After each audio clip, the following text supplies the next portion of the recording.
Hello everyone and welcome back to the life and suffering of Sir Brante. So in the last episode, we managed to discover a little bit more about the Latari Society. It turned out that there was a lot more to that than some of the other playthroughs that we have done actually kind of alluded to. So yeah, that really surprised me. I didn't expect there to be that much into it. And it also makes me more curious and it makes me want to go back through this again when I have some spare time. But for right now, we have to deal with an old friend. Night is falling over Anazet. The stifling heat gives way to an eagerly anticipated freshness. After a day at work, you stroll home at a leisurely pace. You turn down a side street that you have known since you were a little boy.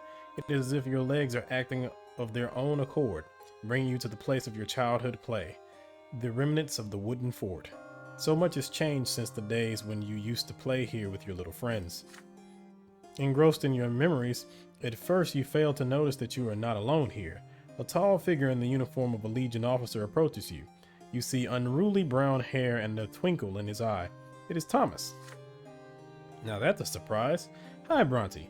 Fancy running into you the moment I'm back in town. Your childhood friend puts his arms around you. Our battalion got transferred here recently. We're under the command of the Magra Legion now. I'm keeping the peace and maintaining order in my very own province. Well, why don't we catch up? Let me buy you a dinner. We'll have a little chat, remember the old days. Thomas cuts himself short. You suddenly notice how much older he looks. His face has become sharper and rougher, and his eyes are filled with exhaustion rather than their usual mischievous sparkle. I should warn you though, Romulus. I ain't the best company nowadays. I've managed to get myself some powerful enemies already. I'm a friend who could taint your good name, so if you'd rather not be seen with me, well, I understand. The smile on his face starts to fade. And of course, I cannot walk away from him because I've already promised that we will be friends forever, and we are bound by friendship. So my reputation is going to go down by 1, but I will get 10 willpower, and I do need that, so. You give Thomas your hand, you shake firmly. So you haven't forgotten your old friend, Brante. That's the way it ought to be. Well, come on then. You go to a tavern, reminiscing about your childhood antics on these very streets along the way. You chose a table in the far corner of the tavern. Thomas orders a bottle of good wine and some food. You talk about your latest case, about your first years back in Anazet. You share family news. Your quest to become nobles of the sword, the quarrels between your elder brother and sister, your mother's health. Thomas nods with concern. Sounds like you've had some tough times. Your family has always been different. Mine, on the other hand, it is the same as it ever was. My pa's always in his workshop, and my mom's always doing chores. But look at me. I came home a service-class nobleman, although it doesn't bring me much joy anymore. Thomas is suddenly grim. You ask your old friend to share his troubles with you. He quickly glances around the room and lowers his voice. Well, I'm a captain in the Magran Legion now. And who's our commander? His Excellency Dorius Otten. That's right, I serve under the very same Archnean whose toes I stepped on back in Eterna. And you better believe he remembers me. I'm afraid things are gonna end up real bad. Now that I think about it, you don't actually run into that situation if you go the priest route, do you? I don't remember it at the very least. But hey, I'll figure it out somehow. Don't trouble yourself over it. Apart from that, well, it's the usual service. We impose order in uppity towns and villages, protect the province, that sort of thing. And we run drills all day long, obviously. If only you knew how sick I am of them barracks, Romulus. I've thought about starting a family. My mom keeps telling me to find a nice girl to marry. She says it's high time I got hitched. It is completely dark and you are still talking. Finally, Thomas remembers that his parents are waiting for him. You get up from the table, leaving some dirty dishes and quite a few empty bottles behind. On your way out, you catch a glimpse of a nondescript figure following you to the door. As you walk alongside Thomas through your neighborhood, you keep glancing over your shoulder, but the shadow that was following you has disappeared. You reach your street and stop for a while in the semi-darkness between your family homes. just as you used to all those years ago. Bye-bye, Brante. I hardly ever come to Anisette these days. Our battalion is always on the march all over the province, but twins willing, we'll see each other again real soon. You advise your friend to safeguard his every life. Alright, so of course, we have affection for Tomascaro. We have a modest position now, which is okay. I mean, we still need to get that up, but at least it didn't drop down to tarnished honor. And we are full of power, so at the very least we could do probably 3 actions, because it usually goes down by 5.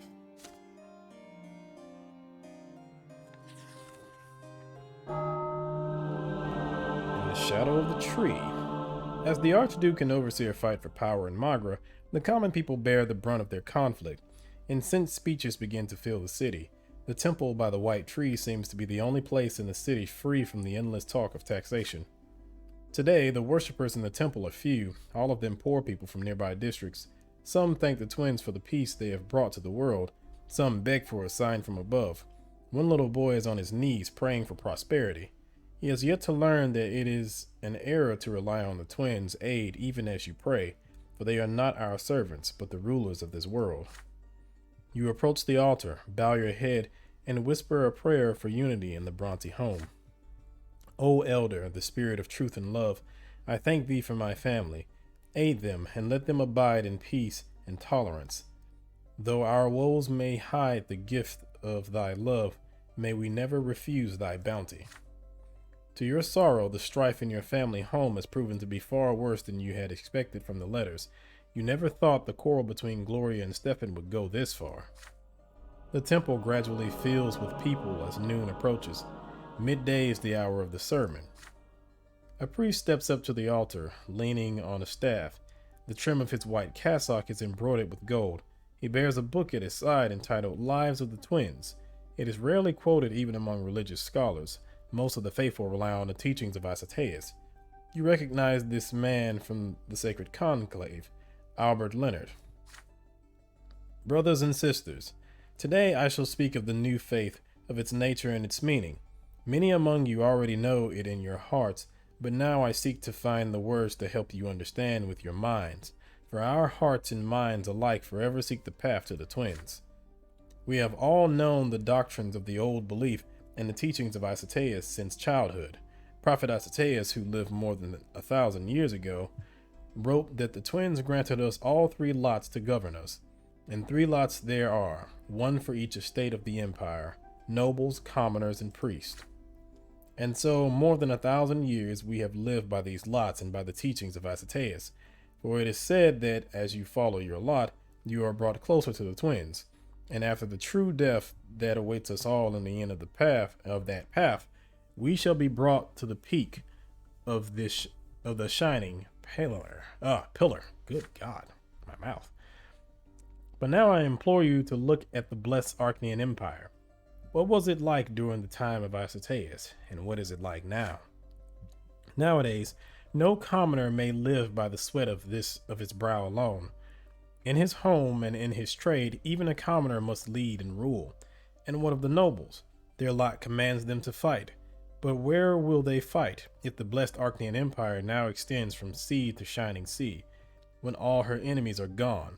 The lots of Isotaeus were once our path to the twins, but now they have become our shackles. Can you ever reach the peak if you walk a path that is impassable? The law that Isotaeus gave cannot say. The old belief has no more answers for us, only questions.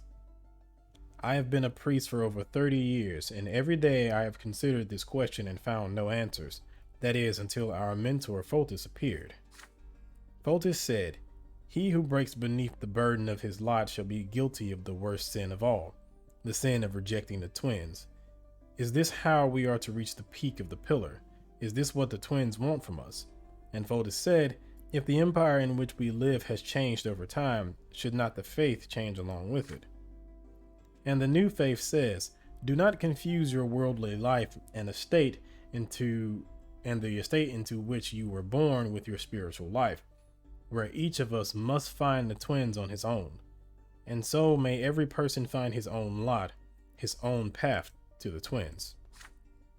If a noble must suffer in order to purify his heart and fill it with the love of the twins, then such is his path. And if a commoner enjoys the fruits of his labor and thanks the twins for their gifts, then let this be her path to the top of the shining pillar. The priest's calling is to offer guidance so that each of us can find his way to the twins, to their law, will, and love, and thus to bliss in the hereafter. Many servants of the church still persevere in their rejection of the new faith. They find it difficult to reject what they have long considered to be the unshakable foundation of all existence. They find it difficult to face the truth. Let us pray to the twins that the guiding light of the new faith will find them as well. Most people in the temple kneel and bend their heads in silent prayer. The abbot prays along with them. Some, however, remain on their feet. These people shake their heads with expressions of distrust and disapproval. The sermon ends. You feel it is time for you to leave, but then you notice the abbot motioning for you to stay. He walks up to you with a smile, as if seeing an old friend. He gestures for you to sit on a pew. Inquisitor Romulus, we have not been introduced yet. I am Father Leonard, but you probably know that by now. How do I know you? Why, it is no miracle. A good friend of mine, Augustin Elborn, told me about you. He is a friend of your family. So Elborn is a long-standing follower of the new faith, and I have taken it upon myself to act as his counselor in matters of the faith. That is certainly good to know, but what does Abbot Leonard want from you? I am aware that the Inquisition has come to Magra to investigate a report against Patriarch Cassius. I am aware of this because I was the one who wrote the report. You stare at the abbot in surprise. What could possibly have motivated him to do this? You see, the Patriarch and I have known each other for many years. We used to engage in debates quite often on the nature of the twins, on the teachings of Isoteus and Photis, on the paths that serve to guide people to the peak. For all those years, matters such as these were of great concern to Cassius. He used to remember the purpose of his service at all times. He used to truly care for people. But now something has changed him. As he is now, all Cassius desires is power. His sermons are filled with lies and pretense. He has gained the support of the old believers, and now he accuses us of apostasy and heresy against the twins.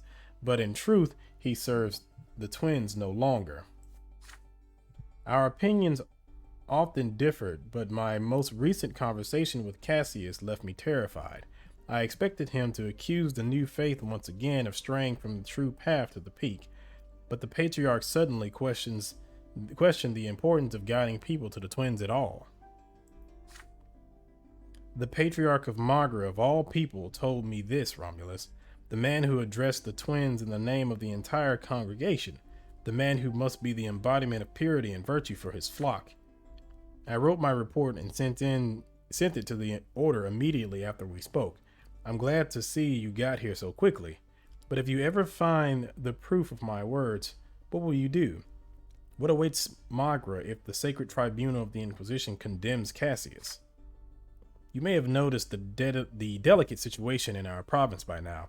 Magra is the birthplace of the new faith, and many worshippers have been eager to take the teachings of Photis to heart, and yet the priests in Magra remain deeply bound by the old traditions. Can you imagine the chasm of misunderstanding that now separates the clergy from their flock?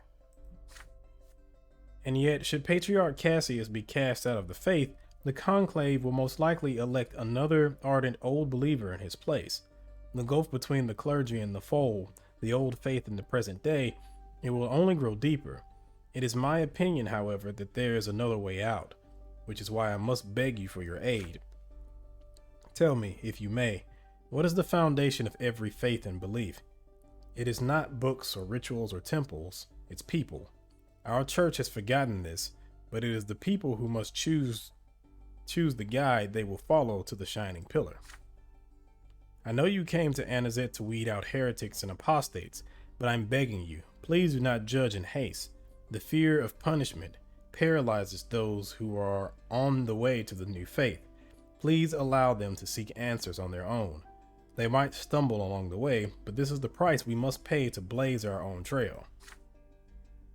And when all is said and done, the new faith will be our salvation for Magra, for the Empire, and for every person who lives within.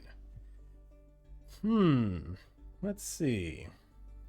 So I could help Father Leonard. A promise is made. Father Leonard will go up by 2. I can refuse Father Leonard. The opinion of him will go down by 1. It's only at 1 right now. Or I could point out the flaws in the new faith. My theology will go up by 1. My eloquence will go up by 1. And I can do this because I have the shield of the old faith. You point out the flaws and inconsistencies in Fotis's teachings to Father Leonard and refuse to help him. Well, let me see. Hold on a second. All right, sorry about that. I had to step away for a second. Anywho, I think I will point out the flaws of the new faith. It makes sense for our character, and we get some nice stats from that too. So yeah, I'm glad I have that shield of the old faith unlocked.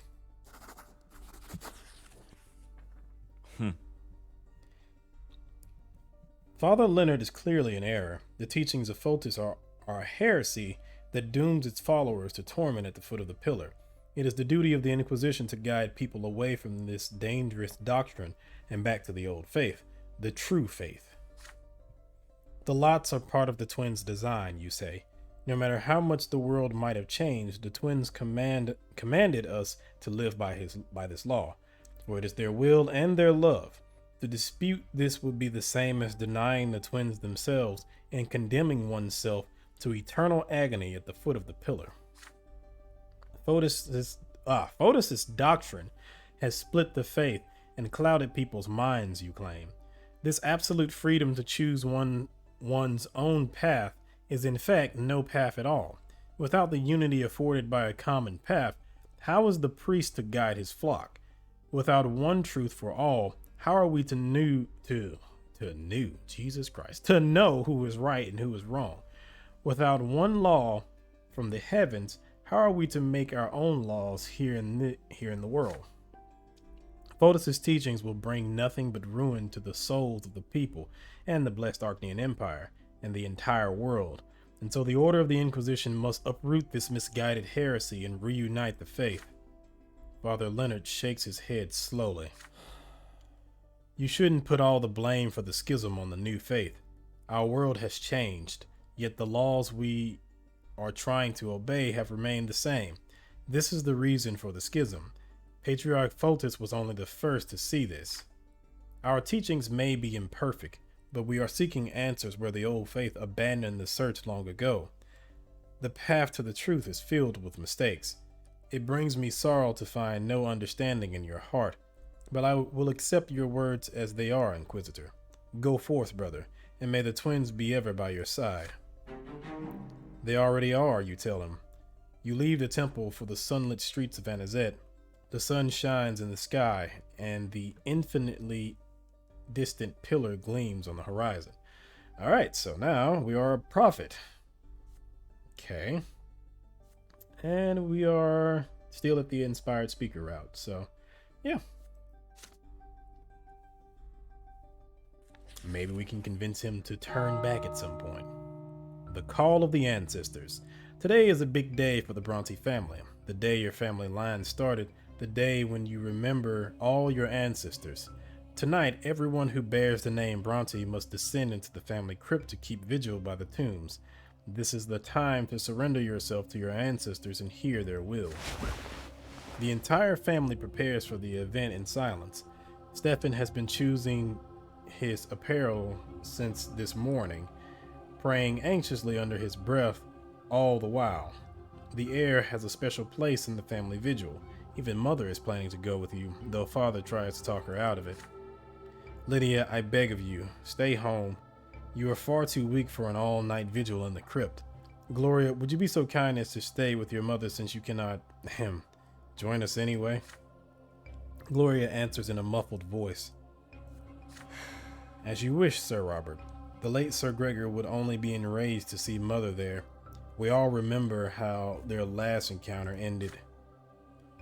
Father nods curtly, avoiding Gloria's gaze. But at that moment, Your attention is drawn to a noise in the foyer. Nathan staggers through the door, stumbling over his own feet. He reeks of cheap wine and filth. I'm not, late, am I? Everyone gazes at him in consternation. Nathan almost falls into Mother's and Gloria's arms. Distressed, they fuss over him. Stefan eyes his youngest brother coldly. I expected nothing more of you, Nathan. Why even speak of duty to your family when you can't even manage to live by the commoner's lot? Go lie down in the pantry and stay out of our sight. Father, Romulus, it's time. Let's go. Alongside Father and Stefan, you descend into the family crypt. You cannot help but remember paying your last respects to your grandfather 9 years ago. You light the lamps. Dim, eerie flames illuminate the shrine.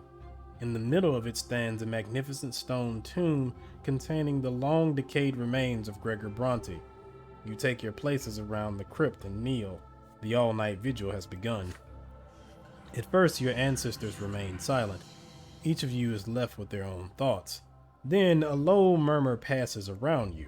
The shadows in the corners of the room deepen. The voices grow stronger. You know that the ancestors of Gregor Brante, long-forgotten commoners whom you never knew, are trying to talk to you. But now a memory of them has come to life in the darkness of the crypt. They are pleading for something, demanding it of you, calling out to you, screaming. Finally, you all hear that painfully familiar, deep, imperious voice echo from the far end of the chamber. It's been a long time since I've seen you all. I hope you bear good tidings. All this time I've been waiting for you to fulfill my mission. Remember, as long as I am in your blood, I will give you no peace. I did not have my family ennobled just to see our line cut short. Our blood tide must join the grand flow of the empire, and then each of my descendants will inherit nobility forever and ever. But I do not see any of you before my tomb. Where are you hiding? Where is the head of our family, the man who will speak to me? Where is the man who will heed my will? Father rises from his knees and makes his way toward grandfather's stone tomb, the source of that booming voice. But Stefan suddenly pushes him out of the way. Father takes an indignant step forward, but Stefan firmly bars the way. Stop it, Stefan. You are my heir, but you are not the head of this family. Father, it is not you that Sir Gregor is addressing. Earning the nobility of the sword is my duty to him. He has long forsaken any hope of seeing you achieve it. You must understand that I am the one who will fulfill that duty. Stefan does not let him pass.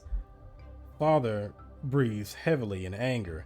You can all but feel the frantic beating of both of their hearts resonating somewhere within you. Both your father and brother seem to have forgotten that you are here too. Even the restless voices of your ancestors have grown hushed, waiting for the outcome of this confrontation. I can either side with father. I'll get +1 unity, minus 5 willpower. My opinion with Robert will go up by 1. Opinion with Stefan will go down by 1. Or I can support Stefan's superiority. Unity will go down by 1. I'll get 5 willpower +1 diplomacy. And Stefan will go up by 2. Interesting. I wasn't considering that first, but no, I need the unity. And I don't know how many more of those incidents are going to come up, so I think I'm just going to have to continue to piss Stefan off. Yeah, side with father.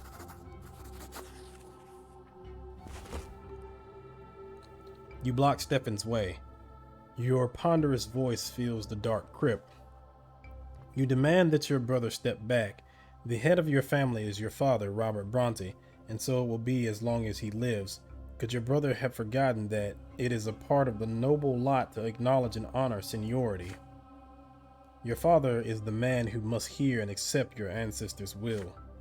Stefan tries to maintain his composure, but even in the dark, you can see his face twitch.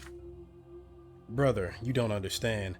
I'm not defying father's seniority, but I am the man who bears this duty to our grandfather. I cannot remain a mere witness while the future of our blood tide runs through our fingers. You resolutely push your brother to one side. Whether he wants to or not, he will give way to the head of the family.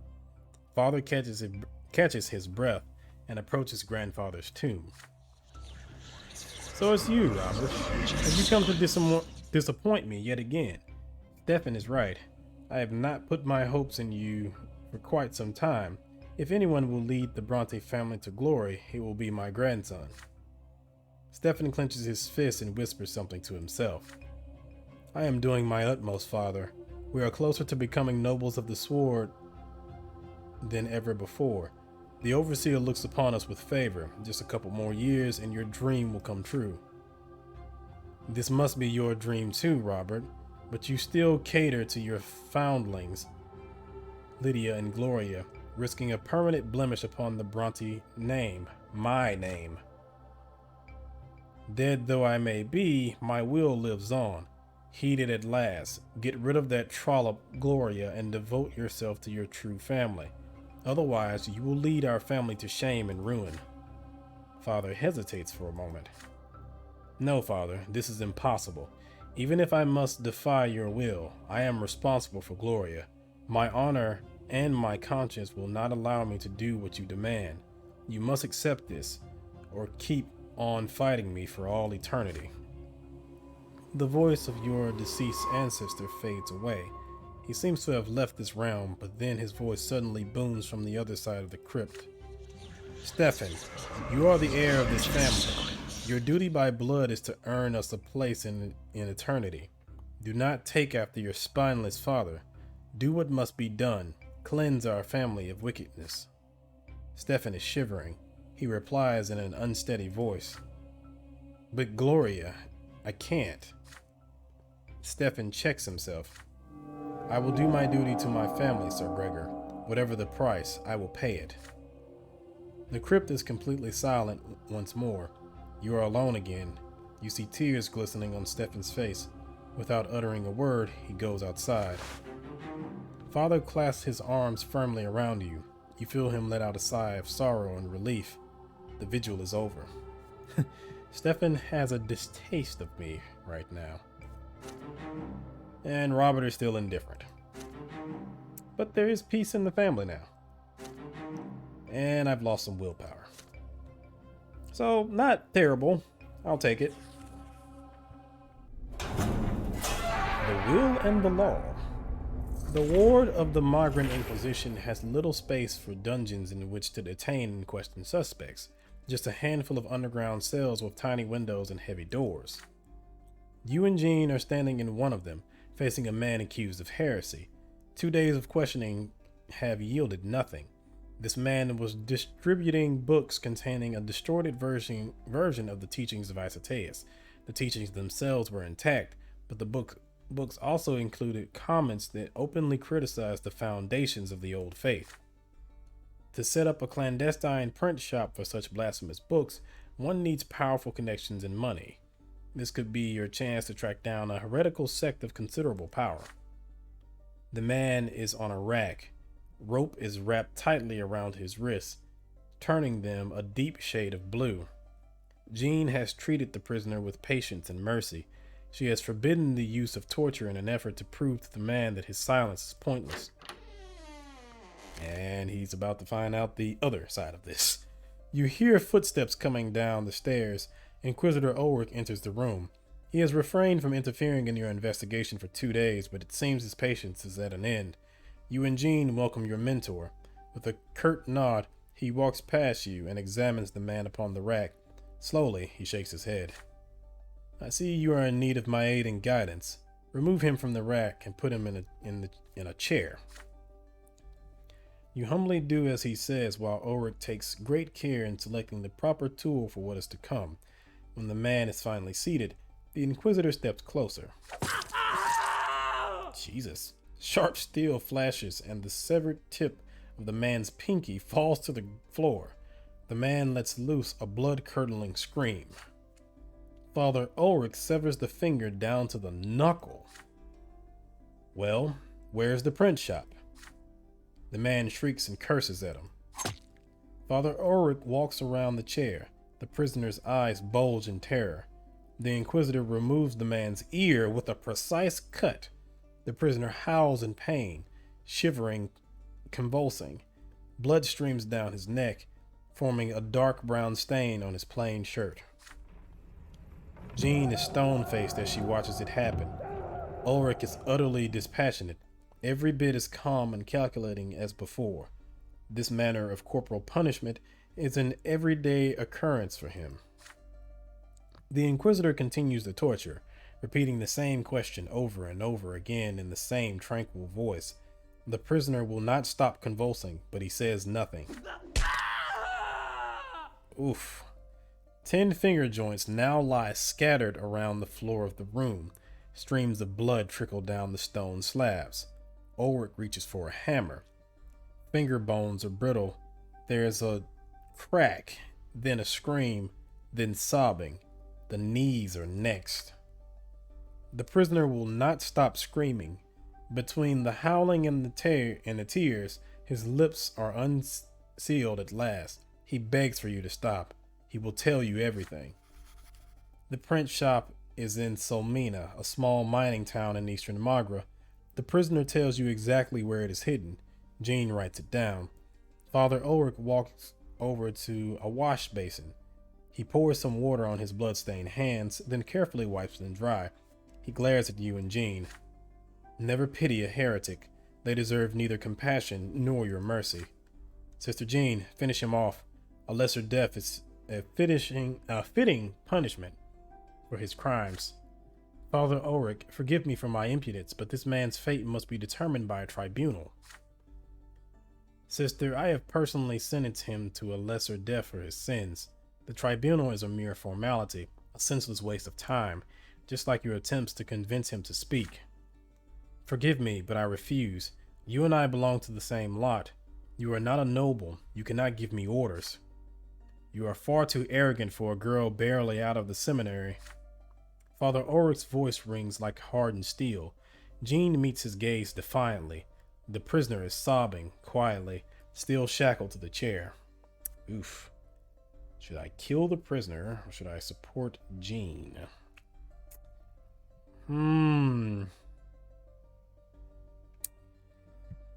Well, if I support Jean, her opinion of me will go up by 1. My valor will go up by 1, which is utterly useless. And I will also lose 5 willpower. That's also useless to me. But if I kill the prisoner, Father Ulrich's opinion of me will go up by 2. I'm going to kill the prisoner. You take the knife and step behind the prisoner's back. A moment of doubt. Will you defy your lot if you kill this man? Ulrich casts a weighty, confident gaze upon you. You understand that he would do it without hesitation. With a swift motion, you slit the prisoner's throat. The man emits a few convulsive gasps before his head finally collapses into his chest. Slowly, the body dissolves into a wisp of white smoke. Jean twists her lip, turns on her heels, and hurries out of the interrogation room. Father Ulrich gives you an approving nod. You have a firm hand, Romulus, and you're not afraid to get it dirty. A death prefaced by torture often provides better guidance in the ways of the common lot than 100 sermons, and guiding people to their lots is our immediate duty. Sister Jean is too focused on rules and dogma. This is the simple approach to the Inquisitor's calling. It is also the path chosen by most of our brethren, but you perhaps may yet see the true nature of the twins. You leave the room, the prisoner's blood-stained clothes, the only reminder of his former presence. The man's body has vanished. The apostate paid for his crimes with a lesser death. Okay, Father Ulrich has sympathy for me now.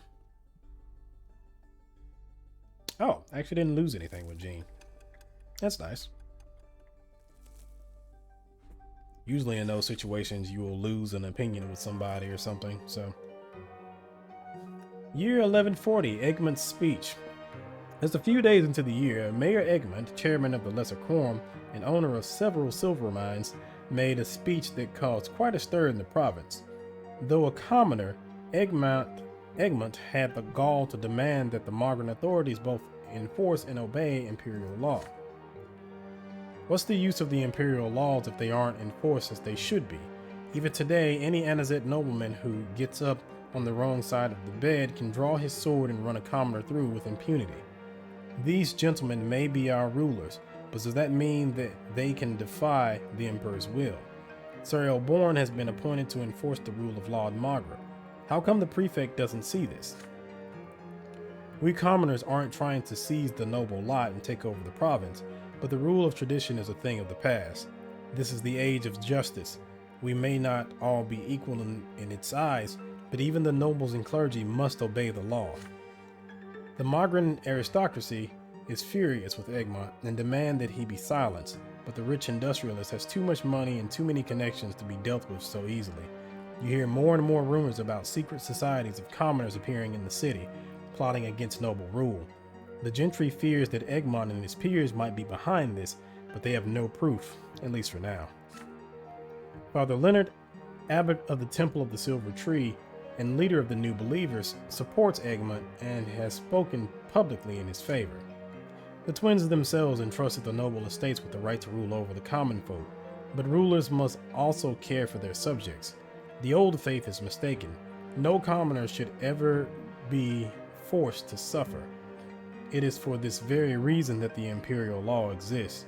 It is there to ease the people's suffering. May those laws be duly enforced, and may they serve all the people of the empire. Okay.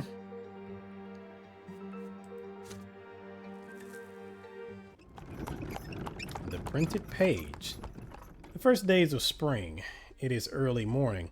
The carriage bounces over a pothole on the road, jolting you awake. The village of Selmina is already on the horizon. You are close now. You travel alone, escorted only by David Agaronum and his champions of faith. Father Ulrich was so intent on denying Jean the chance to investigate the print shop that he called for an Inquisition. Father Ulrich was so intent on denying Jean the chance to investigate the print shop that he called for an Inquisition tribunal meeting for this very purpose. Your mentor thought you better prepared for the journey to Selmina, and the other inquisitors stood by him. Furious as she was, Jean had no choice but to accept the tribunal's decision. She saw you off before your departure. Not one for affectionate farewells, she gave you a stern admonition instead. Remember, only the clergy may preach and interpret the words of Isateas, such as our lot and the burden of the priestly estate. We are the ones who are educated and trained to guide laymen to the righteous path. A commoner or noble who expostulates on the twins and thus guilty of defying their lot and shall suffer at the foot of the shining pillar for all eternity. The books from this accursed print shop pose a grave danger to every member of the noble and common estates. I'm counting on you, Romulus. Make those apostates pay for what they've done. The carriage shakes as it rolls down the bumpy Margren high road. You pass the time before your arrival by flipping through the pages of the book that started the investigation. It is a paper-bound tome, so unusually light. You look through the familiar lines, the teachings of Isateas. In this section, the prophet outlines his thoughts on understanding the lots. And so the twins did descend upon the land, clad in flesh. They walked their path among the living and brought their word. Blessed was the Arcanian race to carry their rule throughout the land, transforming the land to suit their own designs, for this design was pleasing to the twins. And so the twins did anoint the bloodline of Tempest to rule over a worldly kingdom. Such was their will and love and law. And so the blessed Arcanian Empire came to be. And so the law of this land became intertwined with the law of the heavens. And thus spake the elder. Okay. The last time we saw that was with the Latari Society. Interesting. And thus spake the elder. He who lives a righteous life shall know eternal bliss upon the peak of the shining pillar. And thus spake the younger. He who defies the law and life shall find eternal torment at the foot of the pillar. What is a righteous life? The older would not say. What is defying the law? The younger would not say. But there was no malice in this, nor was there any secret. The twins named the blessed Arcanian Empire their worldly kingdom, and thus, for all eternity, the shape and form of the empire shall be pleasing to them, and the laws of the empire shall be the law as given to us by the twins. Thus do we all serve the empire, and thus we fulfill their will. The nobleman serves with the sword and rules over other estates, for such is his noble lot. The commoner labors for the good of the empire. Your eyes shift to the notes appended to these lines. Their author is unknown. Prophet Isotaeus, being the first disciple of the elder, addressed the twins by their side. "What is your will?" he asked. How does one live a righteous life in keeping with your law?" He was granted a revelation and given a reply. There can be no doubt that this is the truth, just as there can be no doubt in the doctrines that have guided the people of the blessed Arcanian Empire to the peak for more than 1,000 years. But this answer was given to the prophet in a time when the world was unlike the world of the present. The Arcanian Empire was surrounded by enemies on all sides, and many lesser races and civilizations lived among us. Powerful sorcerers fought to resist the will of the true gods, and priests of false gods were corrupting the people's souls with their profane rites. This was an age when the Arcanian Empire had no nobles of the mantle, nor any nobles of the human race, nor did it have any commoners to toil and labor and be ruled over by the good of the empire. The empire has changed drastically since the time when the prophet Isotaeus was given his answer. The empire, its form and its laws, have all changed, and so our path of service to the empire and the twins must change as well. We must cast away the old answers. We must forget Isotaeus and the lots. The carriage comes to a halt. It is time to put the book away. You have reached the village. The locals are ready for your arrival. There are no women or children outside, only men. They casually lean on pitchforks and scythes, as though they just happen to have them on hand. The miners remain close to their pickaxes and sledgehammers. I will burn this entire village to the ground. Don't even try it. They eye you with suspicion, waiting for you to act, and so you speak to them loudly. "There is a print shop in this village. Where is it?" The villagers do not answer. They only clutch harder at their mattocks and staves. Some of them reach for rocks. The peasants surround you on all sides. The champions of the faith, in turn, reach for their swords. Captain Agaron is ready to give the order to attack at the slightest provocation. But then you spot a figure up on the hill, a man with a staff dressed in white. It is Father Leonard, abbot of the temple by the silver tree. He waves to you and walks down the hill. The crowd parts before him. "Brothers and sisters, have no fear. I'm sure our guests from the Order of the Inquisition have come here with no ill intent. This little bastard. Please, good inquisitors, leave these people be. They were just trying to protect me. They don't realize that the twins' protection is the only shield I need. Come with me, my friends. I will show you what you seek." He guides you to a large house upon the hill. Inside are several printing presses. Young people dressed in white are tending to them, printing new pages, sorting them, and binding them into books. The print shop workers freeze in fear when they notice your black cassock and the silver seal on your side. "Do you see this, dear brother? These are all books that teach the new faith. There is neither heresy nor apostasy here. This is education, and the Patriarch of Magra has approved it." Leonard produces a scroll and shows it to you. "I, Cassius, Patriarch of Magra, hereby grant Father Leonard, abbot of the Temple of the Silver Tree, permission to study and annotate the writings of the great prophet Isotaeus, for it is within that the lot of the priests to study the twins and interpret their will. Please understand this, brother. It is true that any layman may seek guidance from a priest, but no priest can guide every decision a person makes. For we are all endowed with free will. If the people learn more about the twins, it will be much easier for them to follow their will on their own and chart their own path to the peak of the shining pillar. You would think, considering that choice that we had earlier when speaking to him, he wouldn't want to so casually speak to me like this. Enough of this heresy. Only priests have the right to interpret the faith, so said Isateas. This is your priestly lot, your duty and your burden to bear. But you new believers now seek to compel laymen to shoulder this burden. They have been explicitly forbidden to bear it. You're just leading people straight to torment at the foot of the pillar. And you're saying this is how it's all supposed to be. Please do not be so quick to blame me and our doctrine. What you have just said is also an interpretation of the lots, Captain, even though you claim it is not your burden to bear. But I don't judge you at all. For anyone who seeks their love, it is only natural to seek an understanding of their law. The teachings of Photis are not forbidden. The new faith is not a heresy, but a path to salvation. We will continue to preach our doctrine and look for other paths to the peak that have been rejected by the old faith. You're being real liberal there, buddy. It saddens me to see that our teachings are still met with such fierce resistance from the clergy. Even here in Magra, the birthplace of the new faith, even when the patriarchs of Archnia and Ostenia have acknowledged the truth of the new faith and preach its doctrines themselves. Captain Agaron brows furrows. He looks at you. It is your lot to judge matters of the faith. You are the one who must decide.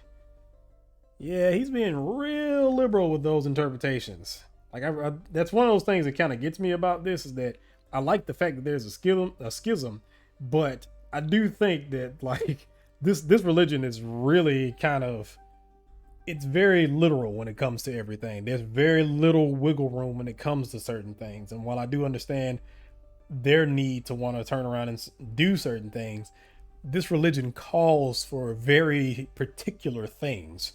So, destroy the print run. Power will go down by 1. Inquisition power will go up by 1. Tolerance of faith will go down by 1. Reputation will go up by 1. Father Leonard will have penance, and it will go down by 2. I can leave the books alone. Church will go up by 1. Inquisition power will go down by 1. Tolerance of faith will go up by 1. Father Leonard will go up by 2. Father Ulrich will go down by 1. Jean will go down by 1. Or I can redact and then censor the books. The books will be published, but only when you are done editing them personally. Order will go up by 1. Inquisition power will go up by 1. Tolerance of faith, it will go up by 1. Willpower will go down by 5. Father Leonard will go up by 1. I don't like these choices.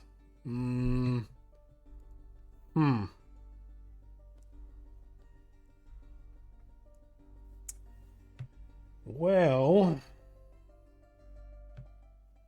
I don't like losing willpower.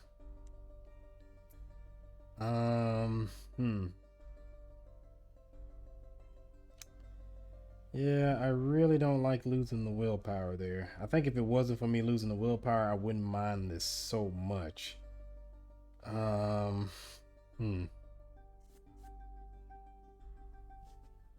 At the same time, I do feel like if the tolerance of the faith keeps going down too soon, then I'm going to pay for it. But I do like the +1 for reputation of my family. And the power of the Providence going down by 1. That I don't really know. In the context of this playthrough, I don't really know what that means. So I don't know how much that's really a bothersome thing. I don't know if that's really a bothersome thing in this particular case. So destroy the print run or redact and censor the books. And I really don't want my choices to be kind of clouded by having to do something that's gonna give me willpower the next time around. This is tough.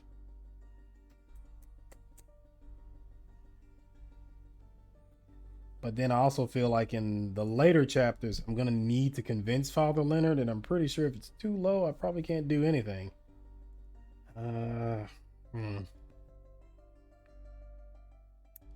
So yeah, I'm going to go ahead and do this one instead. I really don't like the losing the willpower, but c'est la vie.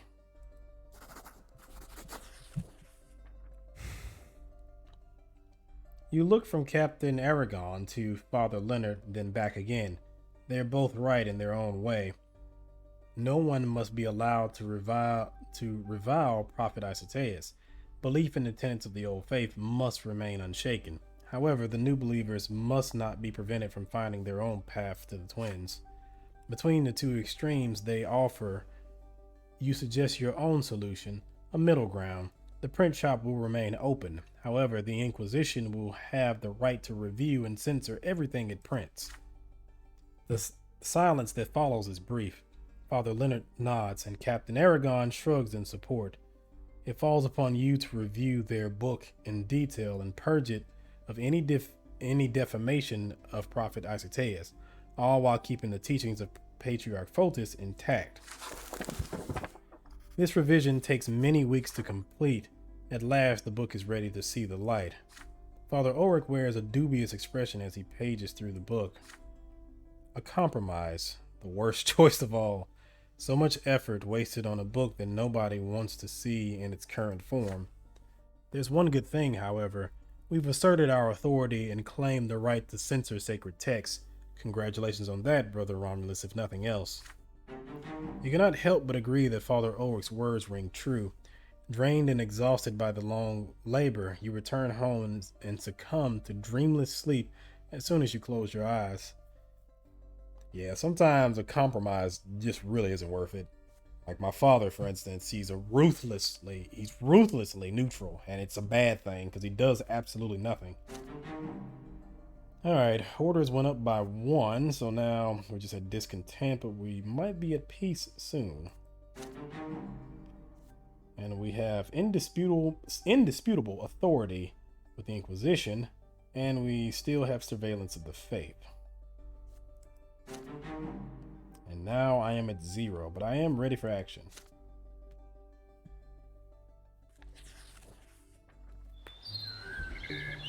Brothers in misery.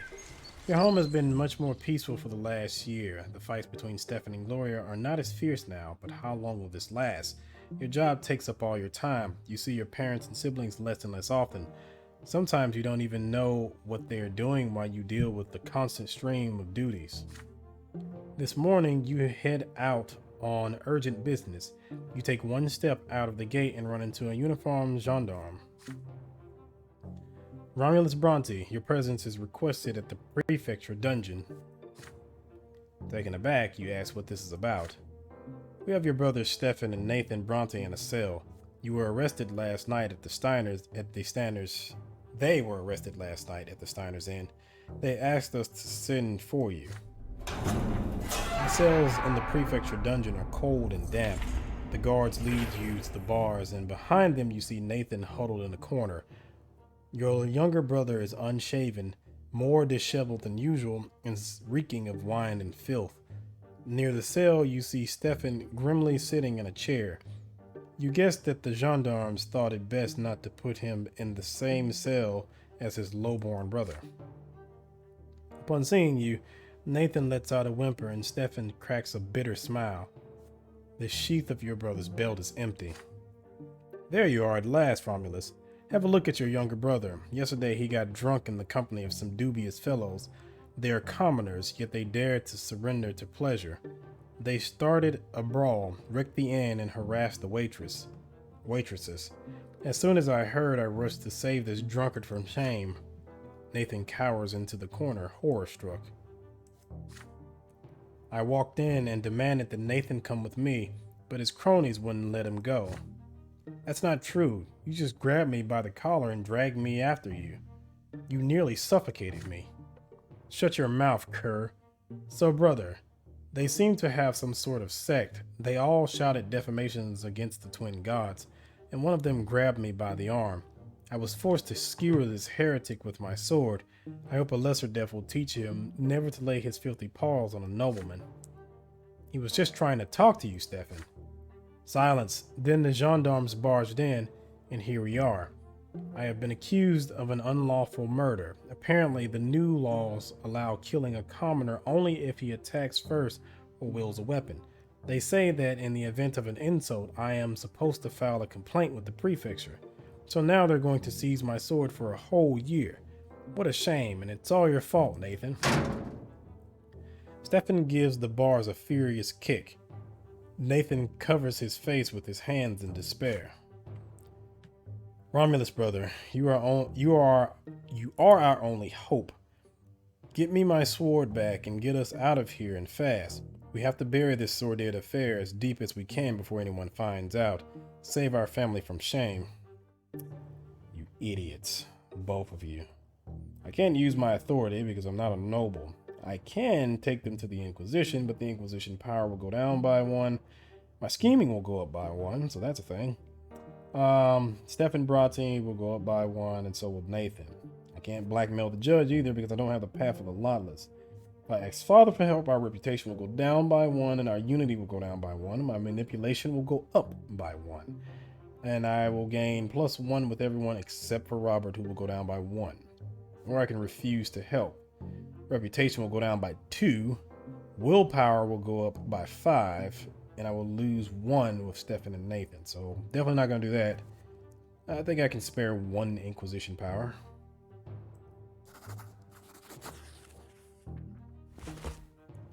You produce your Inquisitor's medallion and show it to the gendarmes. Your brother's case involves heresy, you explain. Hence it must be transferred to the Inquisition without delay. But Inquisitor Brante, we saw Sir Stefan run that man through right before our eyes. The law says... You glare at the gendarme captain. Is Leonard questioning your authority? Or does he wish to compel the Inquisition to take a closer look at all the prefecture's cases?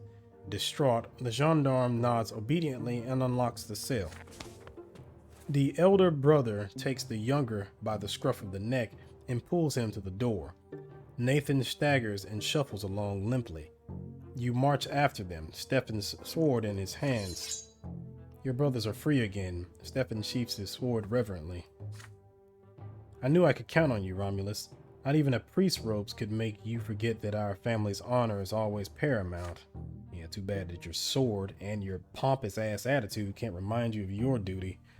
With a grim air, you agree. In order to rectify this situation, you had to take advantage of your office. Sooner or later, the city's clerics will become aware of it. Your abuse of power will inevitably harm the Inquisition's authority. Back home, Stefan starts lecturing Nathan. From now on, there will be no more drinking bouts or other nocturnal exploits. Who are those rogues you've befriended anyway? Stop shaming this family. If you're so worthless, at least let others go about their business in peace. Do you understand, you blockhead? Nathan remains silent, staring despondently somewhere above him. You interrogate Nathan yourself. You have to ascertain whether he is really keeping company with heretics. You ask Nathan who the people he was drinking with at the inn were, and what they were teaching him. They weren't teaching me anything, Romulus.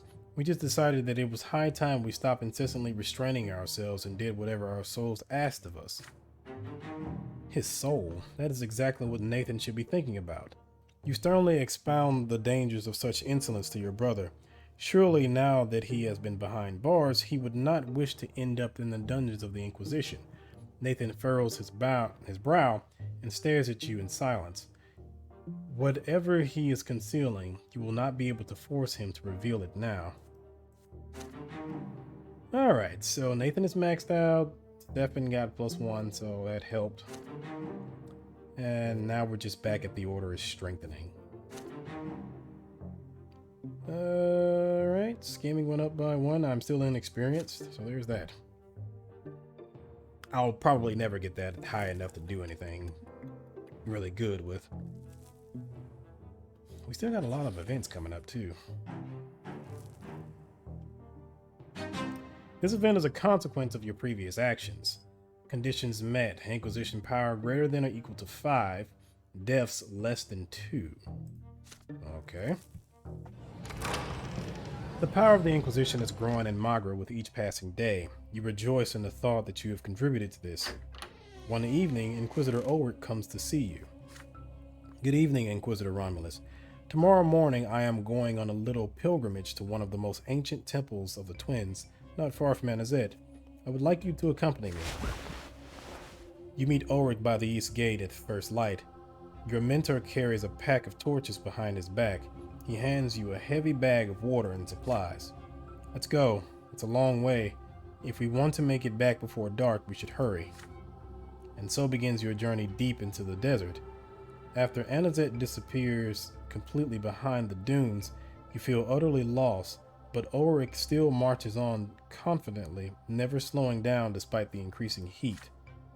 When the sun reaches its zenith, walking becomes an impossible task. Your throat is dry, the hot air burning you on the inside with every breath you take. Ulrich climbs up one last dune and points at a small cliff standing tall amid the sand. This is it. Completely worn out by the heat, you trudge behind your mentor. He leads you toward a small entrance to a cave and hands you one of the torches. It will be dark inside. The cave runs deep underground. Part of it is buried in sand. Trying not to fall behind, you examine your surroundings as you walk. The walls are covered with pictures that look very ancient. The further down you go, the more images there are. After some pictures of creatures unknown to you, you see those of Archnians, humans, and Latari. What is this place? Which eras and events are depicted in these murals? Eventually, the corridor ends. You enter a temple.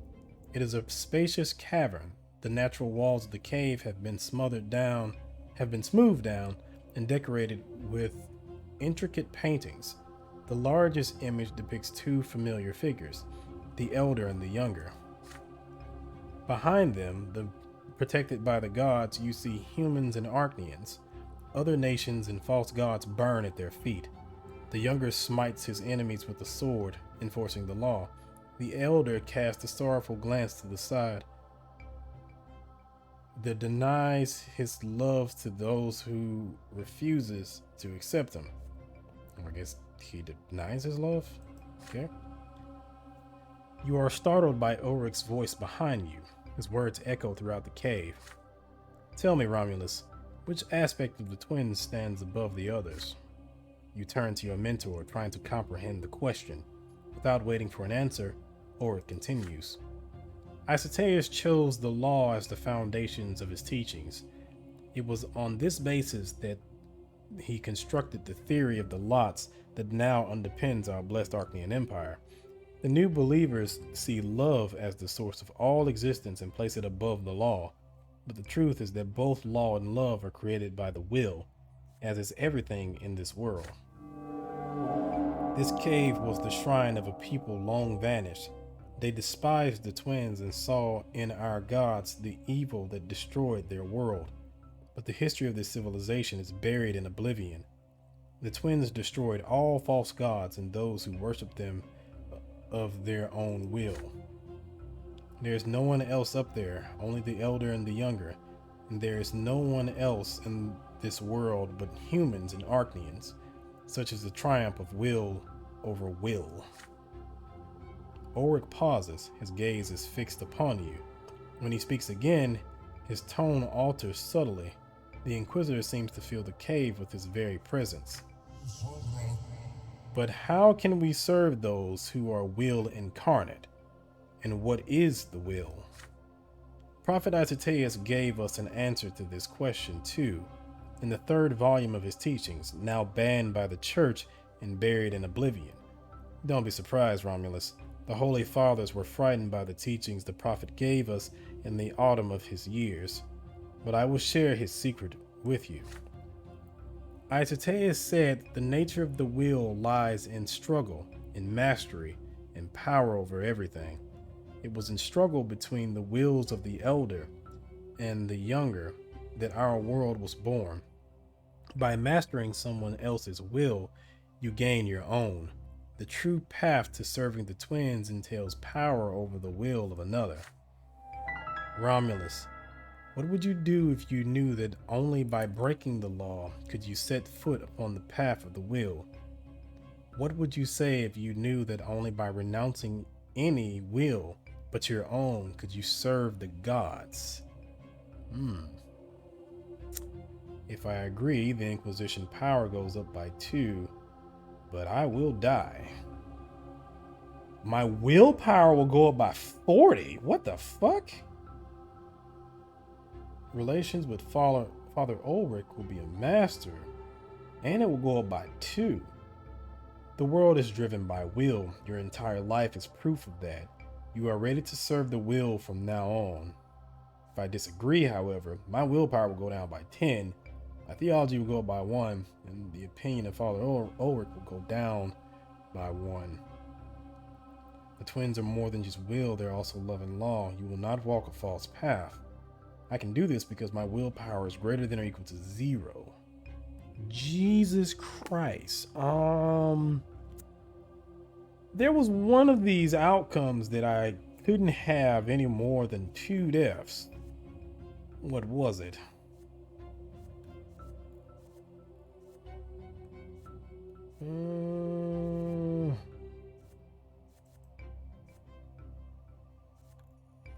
Which one was it?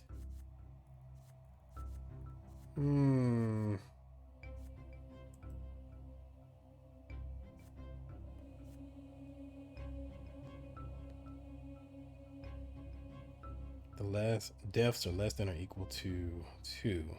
So if I do this, I can't die again.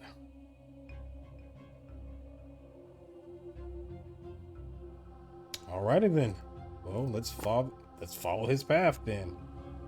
I will agree. The world is driven by will. Your entire life is proof of that. You are ready to serve the will from now on. I'll never have to worry about willpower again.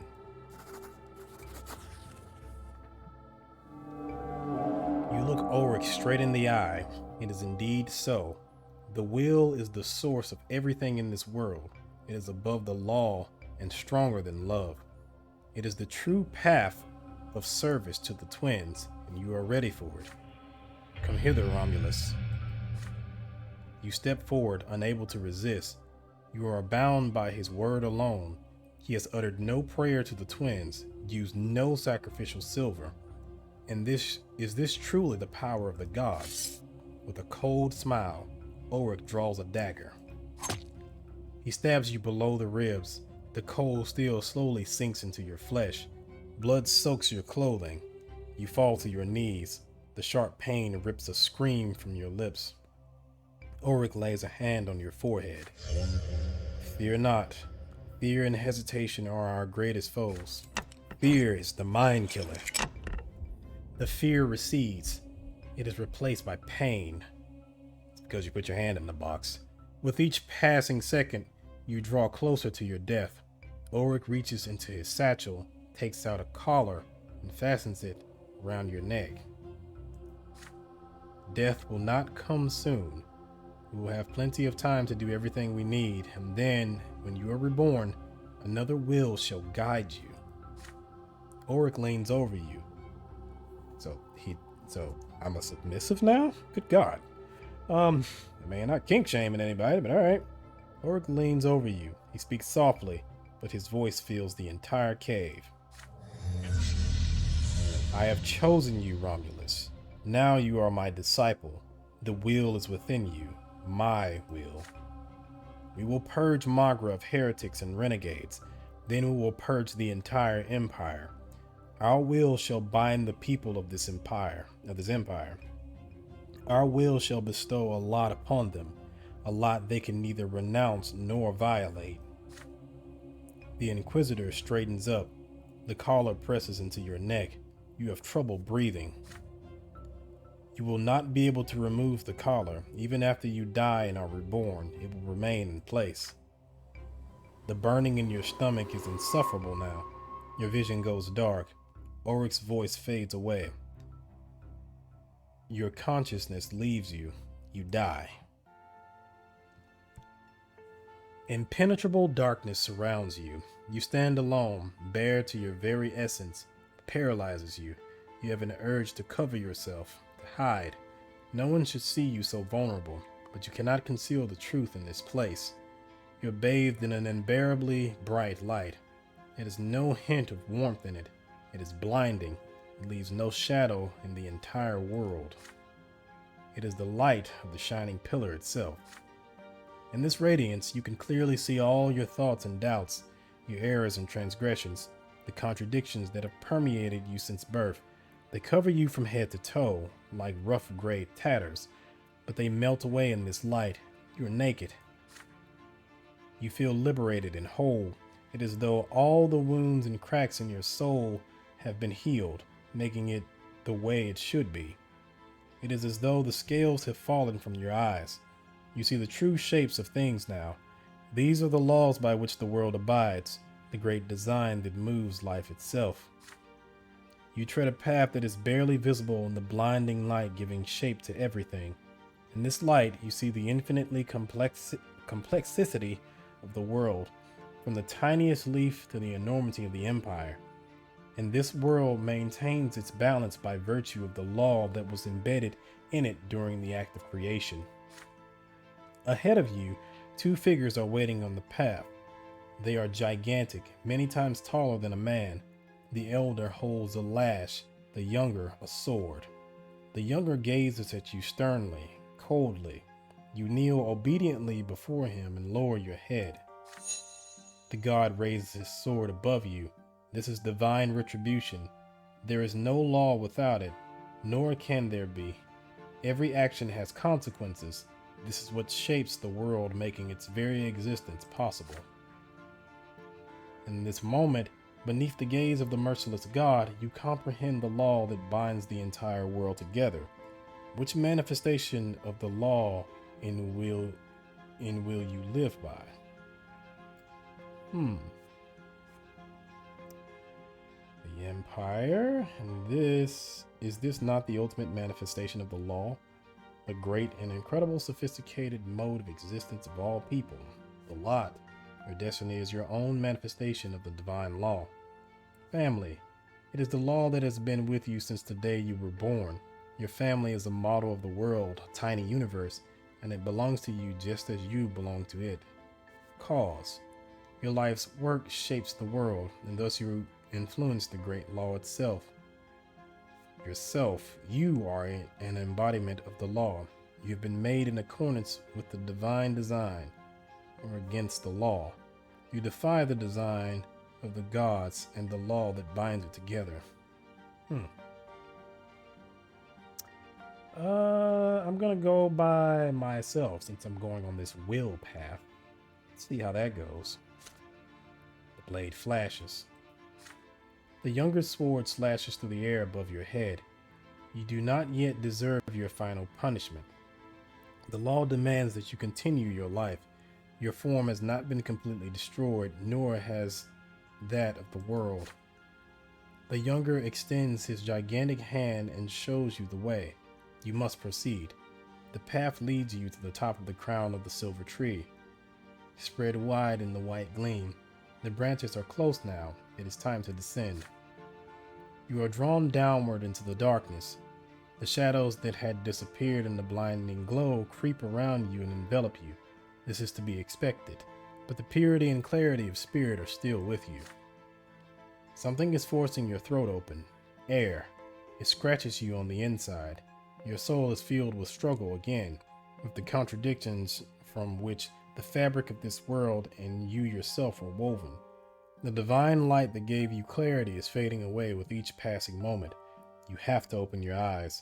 Above you is the dark ceiling of the crypt. You are reborn. The crypt. Darkness. You feel the cold stone beneath your naked body. The hot collar is still around your neck, invisible, intangible, impossible to forget. You are filled with an unfamiliar serenity. Whatever you might desire, whatever you might strive for, it is all within your grasp. Your path is clear. Nothing can stop you now. There is no hesitation, no fear, only the will. All right, so Father Ulrich is now my master. The Inquisition now has indisputable authority. We're sitting at a nice 8. We might be able to max this out pretty soon, too. I've died twice, and my willpower is a freaking 40. Jesus. It is completely maxed out. So, yeah, I don't have to worry about that ever. Well, I don't have to worry about that anytime soon. Jesus. All right. So now we have bound ourselves to the will, and that is what we shall follow from now on. Ulrich has become your teacher. You accepted the belief of willism and got your collar.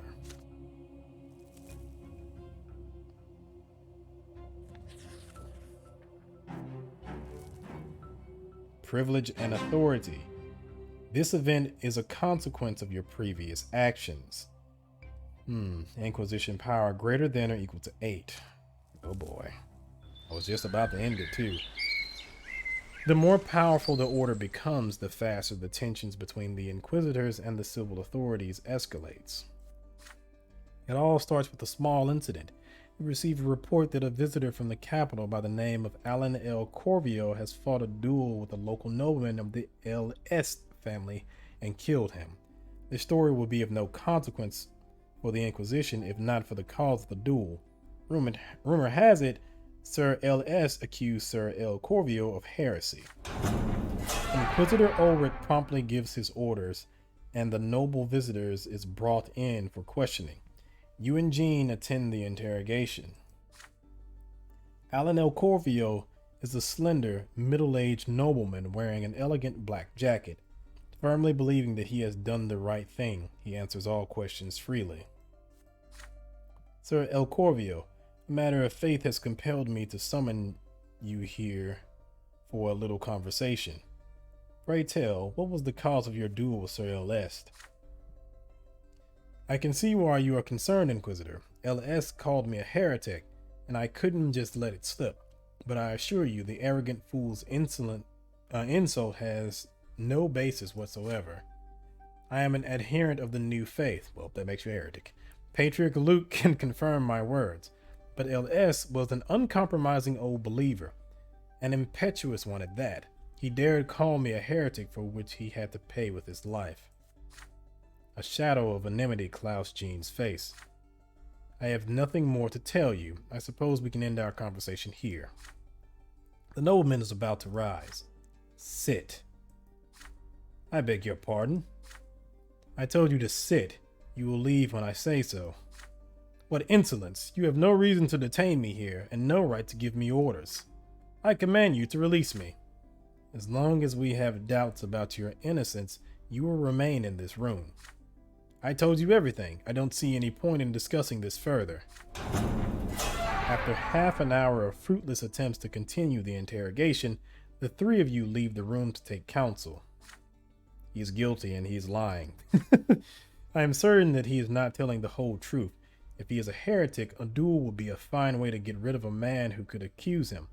But we have no proof of his guilt. We will have to let him go. No, retribution is inevitable. If we let even one heretic go, we will appear weak. We cannot allow him to believe that he can renounce his noble lot while still retaining the privileges granted by the nobility. He will spend the night in the dungeons. Tomorrow I will use enhanced interrogation techniques to extract the truth from him. All right, Bush, calm down. As you leave the Inquisition ward, you meet Father by the gate. He seems agitated. We need to talk, son. Let's take a little stroll, shall we? You walk silently in the twilight for several minutes before Father starts talking. I came here to warn you, Romulus, that El Corvio fellow you detained. You clearly have no idea of the wrath this could bring down upon you. Alan L. Corvio is a figure of immense power in the Eterna Court. He used to be the Emperor's head of security, no less. The news of his arrest by the Inquisition has already reached Magistrate Ilverman. Through him, it will reach Archduke Milanatus and Overseer Gaius Tempest. You thank Father and contemplate the situation. Tomorrow, the wrath of the nobility could be unleashed upon you. If you do not have solid proof that Corvio is guilty, it might be wiser to let him go. But would Ulrich agree to that? If I let the nobleman go, Inquisition power will go down by 1, my willpower will go down by 5, but my diplomacy will go up by 1, and Jean will go down by 1. If I support Ulrich, the church will go down by 2, tolerance of faith will go down by 2, and the Inquisition power will go down by 1. I can't fabricate the evidence because I don't have enough scheming. Inquisition power would have went up by 2, which would have maxed it out, and scheming would have went up by 1. See, that's what I mean. There's always usually one stat that is typically out of your reach because of the way the stats balance themselves, and you have to just kind of work with it. If you have about a good 12 to 13 per stat, then you'll be okay. It's just really hard trying to balance that though. So I feel like if you want a perfect run, you need to max out the main stat for your particular playthrough. If you're a nobleman, it's valor. If it's this particular playthrough, it's your theology. And if you want, I think the lotless path, I think it's scheming or something like that. I'm not sure. But then there's also the other ones too. You need to have at least a 13 in them to pull off certain things that will help you in the long run. So, I think I am just going to, this is a problem.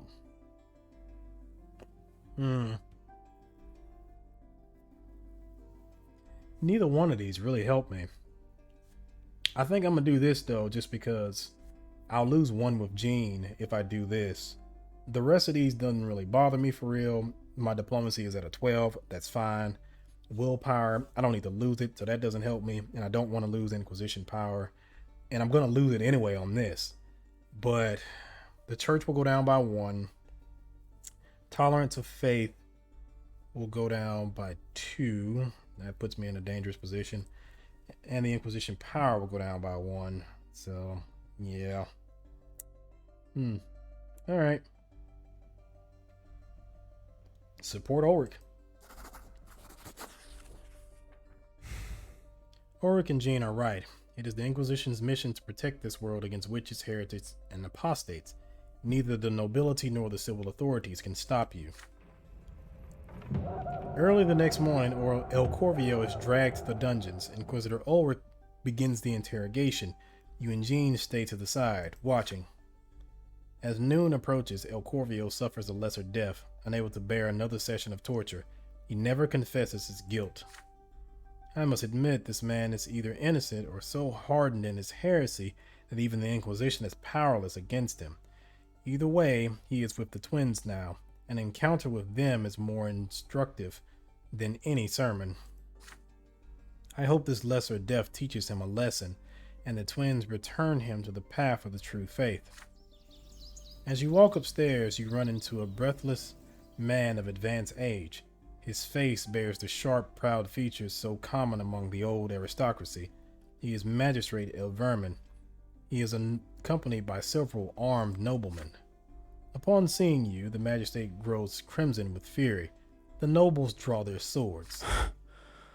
In the name of Overseer Gaius Tempest and Archduke of Magra Tarquinius Milanatus, I demand the immediate release of Sir Corvio. If you refuse, we will have to resort to force. There is no need for that, Magistrate.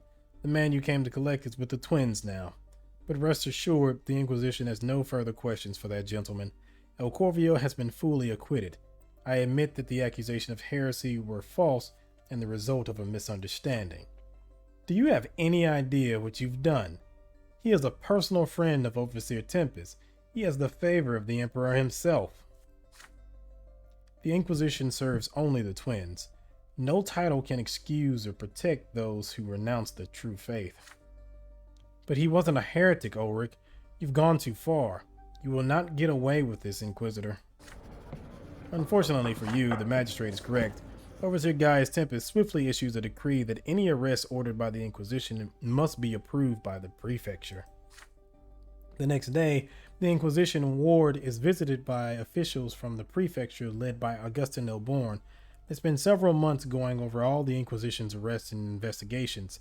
Elborn proceeds with exceptional rigor, making it quite impossible for you to continue your work. Soon the entire city knows that a powerful noble new believer was executed by the Inquisition. The followers of Photis are terrified by the news, but not surprised. Many of them hastily flee Anazet and Magra. Alright, so the church has gone down again by one. And we almost have the fall of the old faith. Jesus. Okay, good. That's what we want. Tolerance of faith went down by 2, so it is at a 2 right now. And of course we lost 1. So that's, it's not great, but still, we can have the tyranny of the Inquisition pretty soon.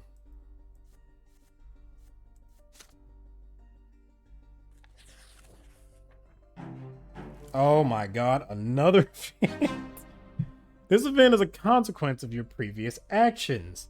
Tolerance of faith, less than or equal to 2. Oh boy, this is gonna be fun. I guess I can continue with this. The fire. It is a beautiful morning. You are accompanying Inquisitor Ulrich to the site of a recent fire. A new temple on the western edge of the city was burned down this night. As Inquisitors, we have to visit these smoldering ruins, but I have no intention of staying long. This temple is not a great loss. It's no great loss. It was built with the donations of new believers hoping to find a spiritual refuge. I don't think the Inquisition should waste its time looking for the person who started the fire. The scorched frame of the temple resembles an enormous skeleton. An acrid stench hangs in the air. The parishioners who fought the fire all night are wandering about, dazed and covered in ash. You find the old abbot of the temple, Father Ignatius, sitting by a tiny pile of salvaged items. His gray eyes are full of tears. Inquisitors, just look at this. We collected donations for 4 years to build this temple. People gave us the last of their money. We'd almost finished it. The first service was already scheduled. We built a school nearby to teach the local children letters and numbers, but it went up in flames too. The icons of the twins, our books, it's all gone. Those renegades set fire to our temple. No one else would commit such a crime. Tell me, Ulrich, will you find those godless wretches? You will punish them, won't you? I will speak frankly, Abbot Ignatius. This new faith of yours is a heresy and must be persecuted like any other false doctrine. The shrine you call a temple was burned down by the will of the twins. Whoever set it on fire did the Inquisition a favor. If it were up to me, both you and Father Leonard would have been burned at the stake long ago. Jesus. The old man is astonished by his directness. He stands up, shaking. His voice sounds unusually loud. How dare you say such things? We are of the same faith. We both serve the twins. We both teach people and set them on the path to the peak of the pillar, and you call me a heretic. You have defied the lots and the law of the younger along with them. Your laymen erected this temple without the church's authorization. Your laymen study the sacred writings and interpret their lots themselves. Your teachings are a venom that is destroying the ancient order of the blessed Archnean Empire. It is the duty of our order to protect people from such heresy. Only wooden boards and stones were burned. Human souls were saved. I think our duty as Inquisitors is done here, Romulus. You would like to stay a little longer. As you wish, but do not waste too much time. As Ulrich walks away, Abbot Ignatius follows him with a bitter look. The parishioners gather around hesitantly. It is all right, my good people. Despair not. This is not the first time we have been persecuted. It pains me to hear such words from our brothers in faith, from those who are supposed to protect us against the godless. The Inquisition may give free rein to our enemies. The Patriarch himself may turn a blind eye to our grief, but the hatred of men will not block our path to the twins. We will persevere. We will not yield. We will start the collection again and rebuild our temple for the glory of the twins. The parishioners meet this speech with disordered cheers, but you see despair and exhaustion in their faces. Your duty as a priest is to set people on the path to the twins. What is the best course of action here? Rebuild the temple. I can do this because I have a diplomacy greater than or equal to 12. Tolerance of the faith will go up by 2. Wealth will go down by 2. Theology will go up by 1. That's not going to happen. I can punish the arsonist. If I did that, the Inquisition power will go down by 3. The tolerance of the faith will go up by 2. Theology would went up by 1. Willpower would have went down by 5. Or I can admonish the parishioners. I will get the destiny, the new faith persecuted. Tolerance of faith will go down by 1. And eloquence will go up by 1. So I will go with admonish the parishioners. You raise your hand, calling for attention. In their love, the twin gave us the law. This law established the order that the empire must follow. These people must renounce the false teachings of Pholtus and return to the true faith. They must remember their lots and observe them humbly and obediently. The temple that burned down will not be restored, since it has no place in this city. Such a temple does not belong anywhere in the empire, just as the teachings of the new faith do not belong here. As he listens to your speech, Abbot Ignatius only clenches his fist in frustration. Seeing that this is the only answer that you are going to get, the people slowly leave the scorched wasteland. You look at the charred statues of the twins. The blackened faces appear twisted with rage. The persecution of the new believers is getting more and more aggressive. The only safe place left for the followers of Pholtus to gather is the Temple of the Silver Tree. But sooner or later, the devotees of the true faith will get to it as well. Alright, so now the tolerance of faiths is at a 1. And I am an inspired speaker. If I can get it to 20, I'll be a great orator. New faith persecuted. The event has happened. New faith faces ruthless persecution throughout Magra with no hope for reconciliation between the two doctrines. Don't give me another event. Okay. All right.